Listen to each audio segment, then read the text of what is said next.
It's official then, Cristiano Ronaldo is a Juventus player, and what a player, certainly, when you take a look at his record in the Champions League there again, the top goal scorer for the last 6 campaigns.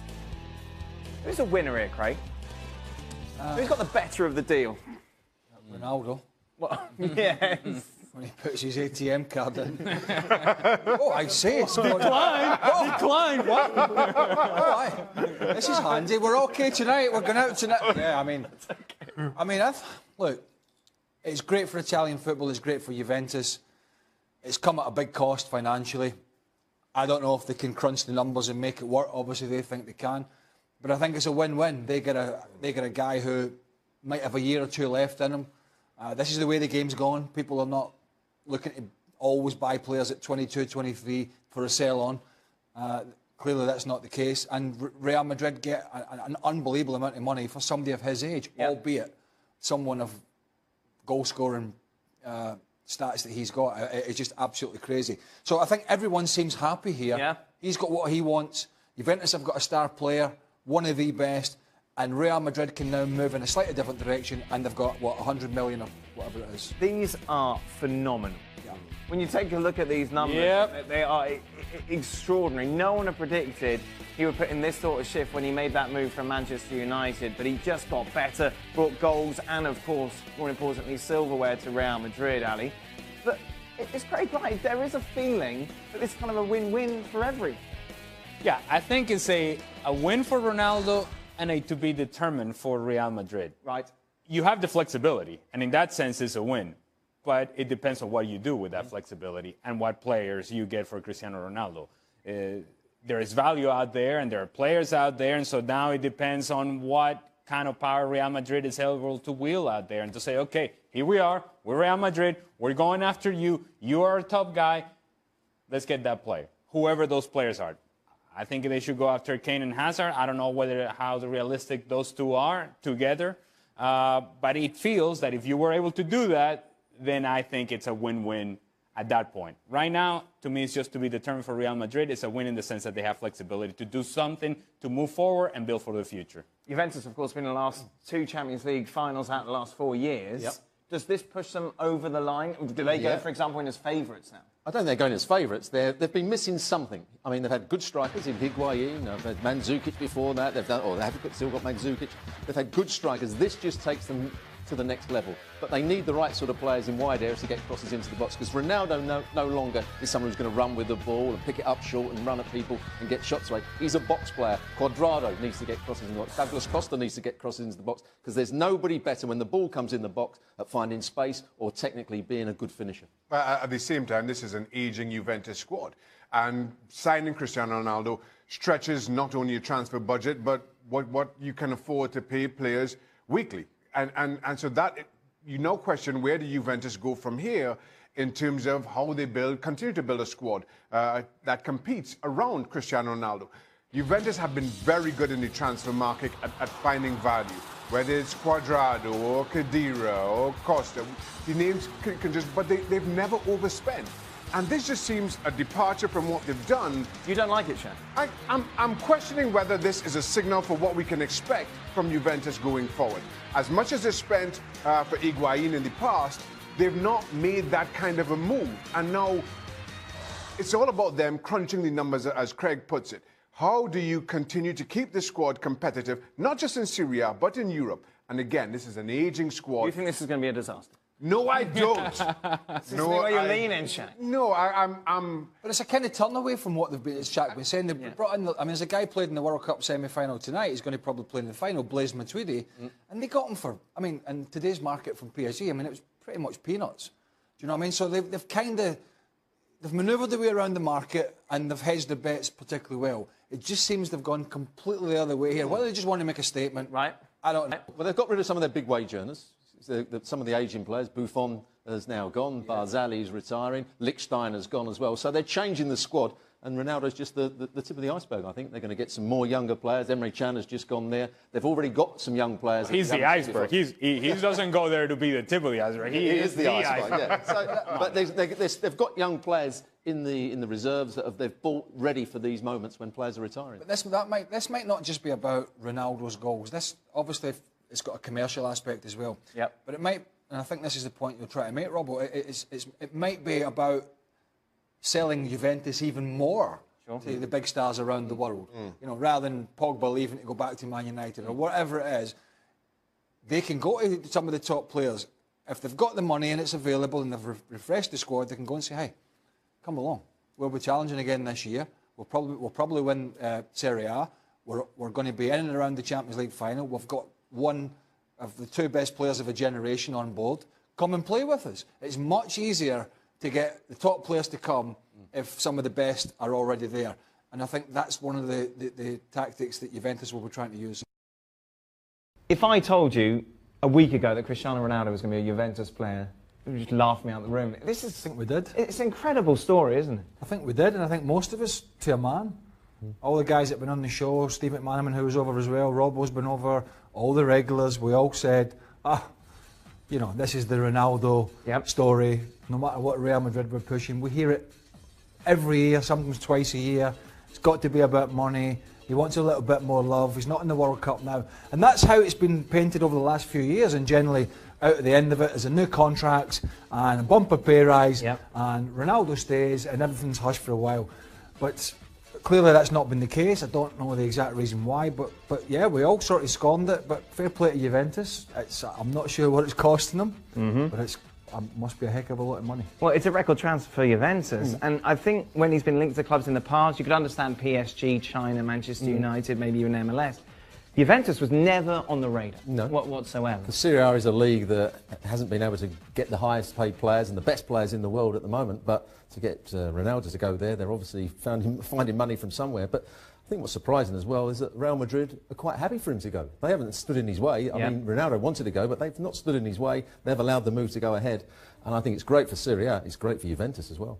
Do you think they're the big winners out of all of this? Will Real Madrid regret this, or is it kind of everyone? Well, from a football perspective, Juventus are going to be a better side with, potentially a better side with him, and even at his age. I mean, financially, I can't answer that question. The big thing for Real Madrid now is we're probably going to, as soon as this World Cup's finished, it's going to be who? We're going to be on it. Is like, what they're going to do? Yeah. Who's the Galactico? Is it one? Is it two? Is it Neymar? Is it Mbappe? Is Gareth? I mean, the other side of the coin as well now. It probably means Bale's not going to be going anywhere. Sure. Yeah. So there's lots of different factors now that could feed in, but I didn't think it was going to happen. There's even talk of Benzema going. There's talk of Bale going. Yeah. This is a totally rebuilding of Real Madrid under a new manager, Lopetegui. The right thing to do, though, from Real Madrid's perspective? I think they were the European champions, but I think they were just slightly on the way, and you saw that in La Liga. There were certain games in the Champions League, particularly when they were at home against Juventus, when they were struggling at one point. They were 3-0 up from the first leg and nearly lost that game. So there was signs that they were starting to get that little bit too old, and that's why I think Lopetegui and the president wants to change everything. How's Ronaldo going to cope with Italian football overall? Because he's used to Real Madrid winning games easily against inferior opposition. Well, and obviously, he's going to do that with Juventus. Juventus have won the title for 7 years on But they don't win games by 4-5-0, do they? Well, that's a mentality of the team that are winning, not the opposition. Sure. There's almost a rule in Serie A that once you go 4-0 up, you don't go and get 5 or 6 or 7. Yeah. There's games that they're going to win quite comfortably.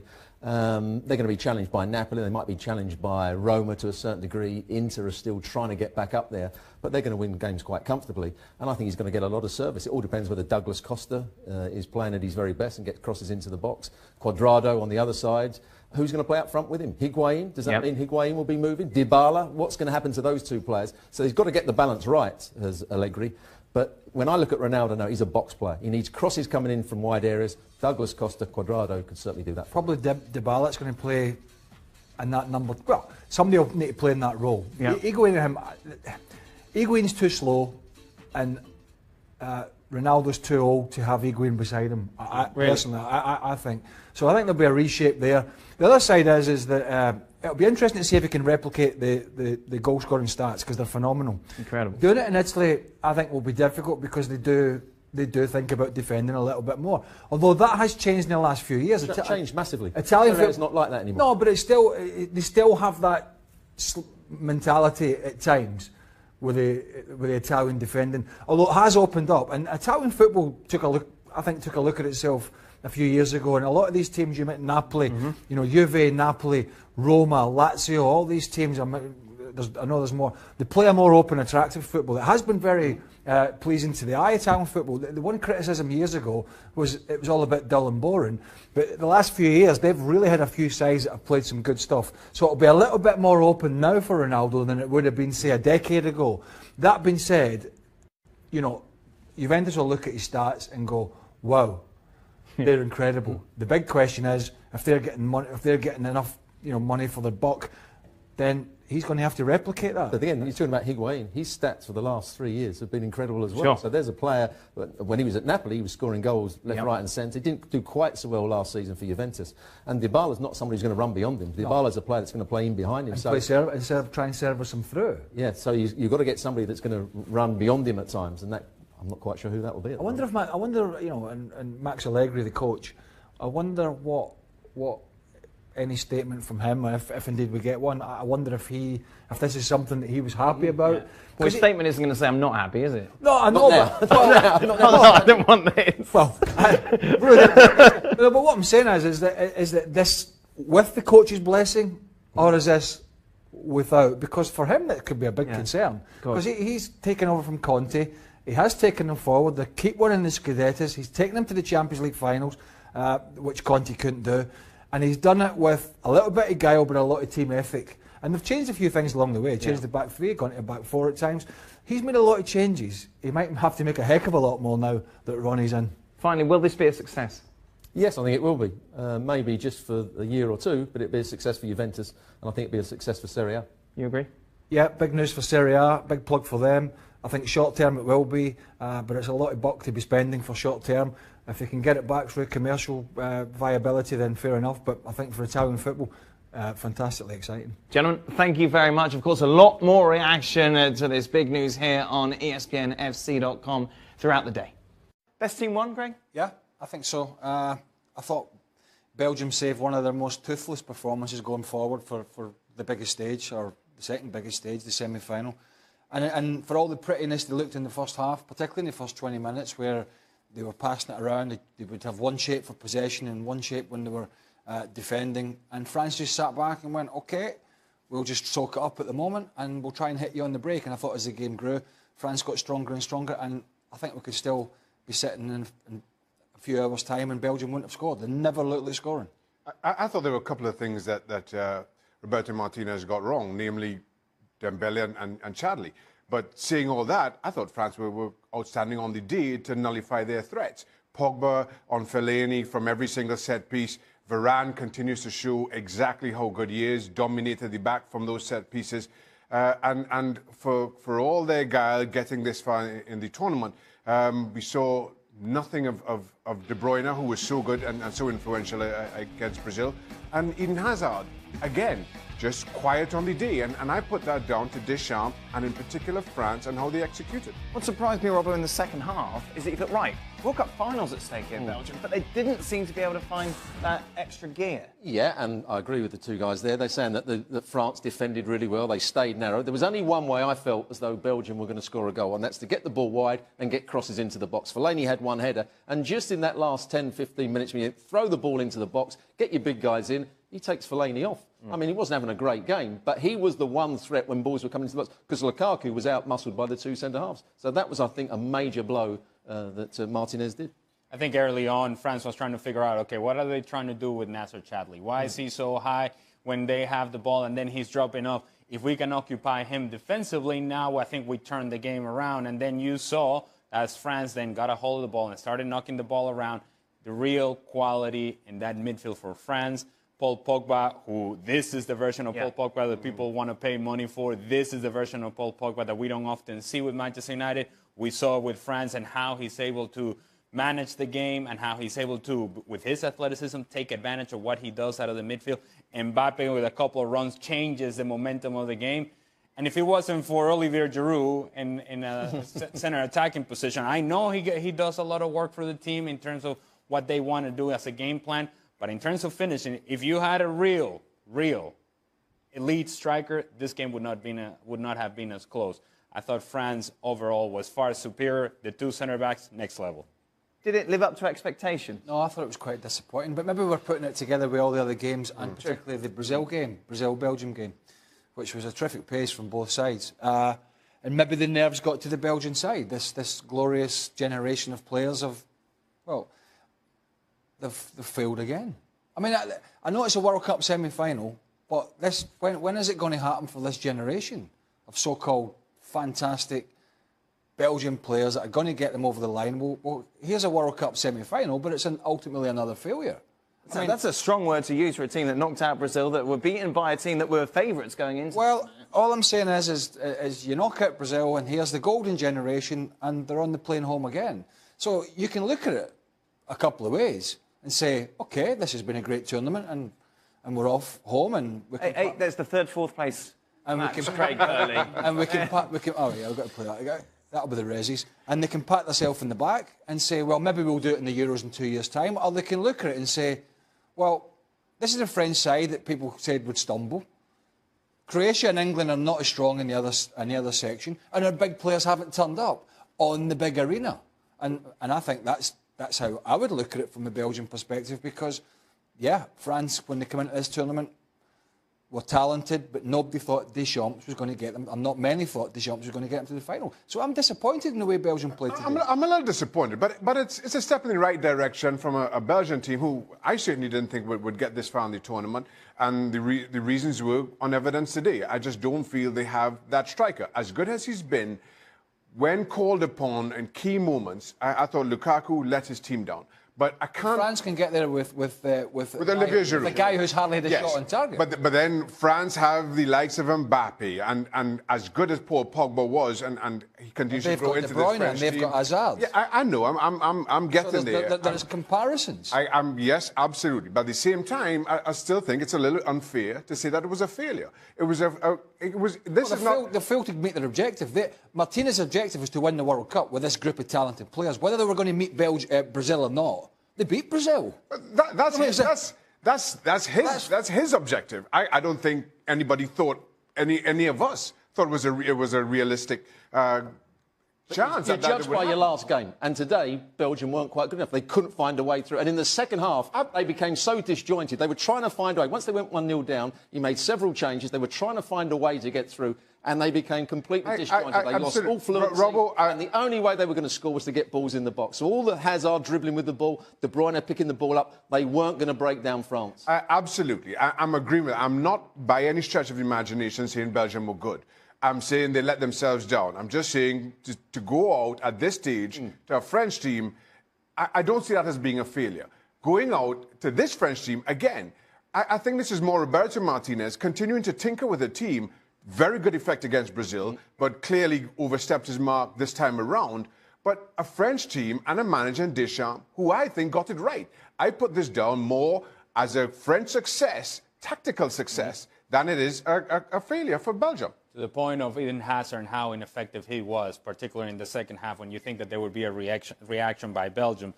At times you saw Eden Hazard getting so deep, getting the ball from center backs and defensive midfielders and going down the middle, where we have seen time and time again that he's much better when he's coming from the silence in, when he's cutting inside or he's taking it to the outside. When he was doing that in the first half, he was creating problems. Once he came to the crowd, he came right into the path of N'Golo Kante, you're not getting through there. He came into the path of Pogba, you're not getting through there. And Matuidi, you're not getting through there. If you bring yourself to the crowd, it makes it a whole lot easier to handle for Eden Hazard. He was predictable in the second half. And I just thought that France, overall, between the lines, defensively, they were so well organized that Belgium just didn't have the space, and they thrive in space. Without space, this team becomes limited. Go back to your point about Pogba. Pogba was disciplined today. When Fellaini, he had a job. He had to do his midfield and get on the ball and make things happen. But every time Fellaini made a run into the box, who was the player that went with him? It was Paul Pogba, and there was another defender alongside him. So that made it difficult for Fellaini to get on the end of anything. He got on the end of one cross. He beat Pogba and should have maybe scored, and it was just past the post. That was the only chance they had in that second half, apart from long shots. Clearly he's listening to Deschamps better than he's listening to Mourinho, because he hasn't been tracking runs at Man United. Let me paint this a different way, right, about Belgium. Multi-talented, knock out Brazil. Like all four teams in the semi-final, or two now and one in the final, there's never going to be a better chance at a World Cup, right? They've knocked Brazil out. There's no Argentina. There's no Germany. Brazil are gone. Spain have gone. Yes, France are good. But you save one of your worst performances for the semi-final. England and Croatia are the weakest of the teams in the other semi-final. There's never going to be a better chance for Belgium to win a World Cup, right? Never. I don't think so. I don't think we'll see any of those South American teams as bad again or as play as poorly. I don't think we'll see Germany play as poorly. We'll probably not see Spain play as poorly. This was an opportunity, and I think, well, I think they failed. Let's take a look at France and with regard to marks. Who was the star of the show for you, Ali? Well, it's two centre backs. You talk about Samuel Umtiti scores a goal and Rafael Varane. I just thought, and I agree with Craig in this, that they could still be playing out there and Belgium was not going to score. N'Golo Kante continues to be excellent in what he does. Paul Pogba had a tremendous game as well. Griezmann quiet but effective at times. Mbappe, I just thought that there were moments, if not consistent throughout the game, I thought that there were moments that should, again, separate him from the rest. And the only really low point for me is Olivier Giroud. And I appreciate the work that he does, but man, there are times where the attack is taking a certain shape and then it comes to Giroud and it doesn't pan out because you need that final touch and he's not able to provide it. He's a battering ram, he's a foil, isn't he? And don't get worried because I know England are playing tomorrow. And you're going to be nervous enough as it is. You're an absolute nightmare. But I think there's more gears to come from this French team. I really do. I think there's more gears to come from Mbappe. I think there's more to come, as Ali said, from Griezmann. And these are big game players. Yeah. So, you know, I think whoever gets through from the Croatia-England game is really going to be up against it because I still don't think we've seen the best of this French team. That's France won the World Cup in 1998 without a centre-forward. They could win it. Was that Gavage? Yeah, they could win it without centre-forward this time because Giroud today was absolutely hopeless. He couldn't hold up the ball. He didn't seem to be in the right positions. He was falling over. He was looking for fouls. He didn't do anything right today. This is the worst I've seen him play for quite some while. Meanwhile, should we take a look at them? What did you give Lukaku, Shank? I'm intrigued. 4. Steve Nicol will be at home, rubbing his belly and laughing. Lukaku! For France, there was one low point, as Ali pointed out. For Belgium, one higher, that's Thibaut Courtois. This could have been a runaway for France, but for his heroics in between the sticks. Other than that, not a whole lot to phone home about. I was kind of a tonguing because I thought defensively, or at least you keep this French team down to 1. Again, thanks to Thibaut Courtois. but not a lot else. And as Craig rightly put it, and I'll repeat, we could still be playing right now and Belgium wouldn't score. So as a result, everybody else feeling great just about, including Lukaku. Is that fair? Lloris made a couple of good saves, didn't he? You're talking about the fact that, you know, Belgium could still be playing and they're not going to score. Yeah, but he made an early save, didn't he, from Alderweireld from a corner. Fellaini missed with a header. He made 1 or 2 other saves from long distance, but he wasn't really threatened. He didn't But saves you'd expect him to make. Yeah, saves you'd expect him to make. He didn't have to come and make catches from crosses. There weren't enough good crosses put into the box. Mertens came on and tried to deliver crosses into the box, but after the first couple, they were going behind the goal. They closed him down. He had to go back. I don't think they got the ball in the box enough, into Lukaku, into Fellaini. That was one of their problems. When they did, Varane and Umtiti were there. Yeah. I thought they were excellent. And when you think about the fact that probably long before the tournament, Pavard and Hernandez probably weren't the fullbacks. You know, at the time it was probably, 3-4 months ago it might have been Sidibe, and then before the injury it would have been Mendy. So, I mean, those guys have absolutely taken their opportunity, and Varane in particular, to have that pace at the back is just such a great insurance policy, and not many, if any, are going to outrun that guy. Well, it's official. Cristiano Ronaldo is now a Juventus player after Real Madrid and the old lady agreed on a deal for the big man. We've got Stuart Robson here with me, so you know that when Stuart is in, we have to talk tactics, Stuart. Yep. So we want you to school us because the #1 question is, will Cristiano Ronaldo fit in the Serie A, and what at his age can he really offer to Juventus to hopefully give them that Champions League title that they want? So how do you see him fitting in? What does he need to do to fit in? There's this great myth that Serie A is slow football, that it's too defensive. That was maybe 20 years ago. Serie A's moved on. It's a good league now. They play good football. There's goals in the league. There's crosses coming into the box. They're not so good defensive as they once were. So Ronaldo will fit in perfectly. I mean, Juventus, whether they're playing with a back 3 and getting their wing backs high, or whether they're playing with a back 4 and getting midfield players out wide and getting crosses into the box. If Ronaldo is going to be an asset to Juventus, you have to get crosses into the box. He's not the player that he was 5, 6, 7 years ago, who played out on the wing and went past people and delivered crosses and shot from distance. He's now a player that is brilliant in the box. Get crosses into him, he'll find space, he'll work defenders, he's good technically in the air, he's a good finisher. That's how Juventus have to get the best of it. And Serie A will be a better league for it. How do you see him linking up with any teammates in specific that you're anxious to see him meet up with? That is the big question. Who's going to stay? Higuain as a centre forward alongside him? I'm not sure that's going to work out particularly. Dybala playing in behind him. There's talk about Dybala going elsewhere. Cuadrado, if he plays out on the right-hand side, will get crosses into the box. Douglas Costa, likewise, if he can get crosses into the box, those two players can certainly work with him very well. It's who plays up front with him and who plays just behind him. That's the big question that will only be answered once the season starts and we see who is still in Juventus books. Well, I don't even think the ink is dry on the paper if they haven't even signed it yet, but it is exciting times ahead, especially for all of Juventus fans who I'm sure are licking their chops at this deal. Thanks so much to Stuart Robson. Make sure to continue to track this story right here at ESPN FC. Stuart Robson joining me, and once again, we are talking about the mighty Three Lions who find themselves in the semi-finals of the World Cup for the first time in 28 years. Stuart, so let's talk about the standouts, because the theme that we have going on is that this is a nice group of young stars, but there are those that have stood out. If I could choose one, Jordan Pickford, of course, has been brilliant. Harry Kane is going to be Harry Kane. You know, Maguire has been great as well. But what about your standouts, Stuart? Well, you've picked a couple there already. Jordan Pickford has grown in the tournament. Would he be your top? Who would be your top? He wouldn't be the top. The surprise for me has been Trippier at right back, or right wing back, because I've seen him at Tottenham. I don't think he's that good defensively. He's not a great athlete.